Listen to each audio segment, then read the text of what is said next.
click is all it takes to lose everything. We are in a cyber war. You can either be a defendant or you can be a victim. One of the most important lessons in cybersecurity to remember is anything that can be used for good can be used for evil. We always have to remember there's two sides of any equation. So what I always like to bring up with people is how smart is a smart home? And are smart homes really a good thing? What most people tend to do is they get hooked on the enamor of the technology, but they never really look at the value add to their life. Let's be honest. Do you really need to have an Alexa in your house to ask her what the weather is? Like, seriously, you can't walk outside and see what the weather is? I mean, it's like, so sometimes I almost get silly. Do you really need to go in and ask Alexa to order you a pizza? Now, if that's your lifestyle and you say, absolutely, Eric, I love that. That's important to me. That's critical. I realize that I do have a recording device in my house. I realize that people are listening in on the conversations. They can use that information for marketing. And you fully accept that risk. I'm cool. Right?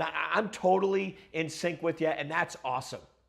The reason I'm shooting this video is because there's so many people that think, oh, Alexa is so cool, and they have it in their house, and they hardly ever use it. After the first week or two and the fun wears off and you play games and you show it off to all your friends and family, it just sort of sits there and you really don't use it.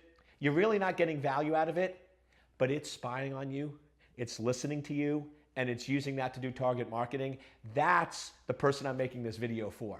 I am fine if you're making conscious decisions looking at the plus and the minus. If you look at the value and the security risk and you use it and fully accept it, but so many of us just get caught up on the latest technology, on the latest components, we never really utilize it and it puts our family at risk.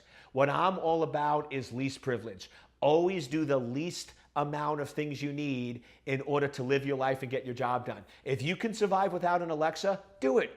If you can survive without a smart doorbell, do it. Now, if they're adding value and you're looking at it and utilizing it, that's great, but always make sure... I'm laughing because I actually have an Alexa, and with me saying this, she's talking now in the background, so I guess I'm the perfect example of I have the technology, I don't always use it, but I do like it because, honestly, I have a pretty big house, and I have lights on all over the place, so it is nice when I go to sleep to be able to turn the lights on, turn the lights off. But one of the things I do is when I go on vacation, I disconnect and turn it off. If I'm having an event and people over, or I'm having a business meeting, I turn it off. So I do recognize the risks and exposures, and I do things to minimize it. But I just want you to recognize that smart homes can be turned against you. Smart homes can be listening in on your conversation. Smart homes can be recording everything you're saying that could be turned against you. If you're okay with that and you understand the risk, that's great, but always make sure anytime you buy a technology, anytime you install a technology, always ask yourself, what is the benefit? What is the downside, and can I live with the downside? And if you do that simple set of questioning where you look at both sides of the equation, then you're going to be safe, and together we're going to be secure in cyberspace.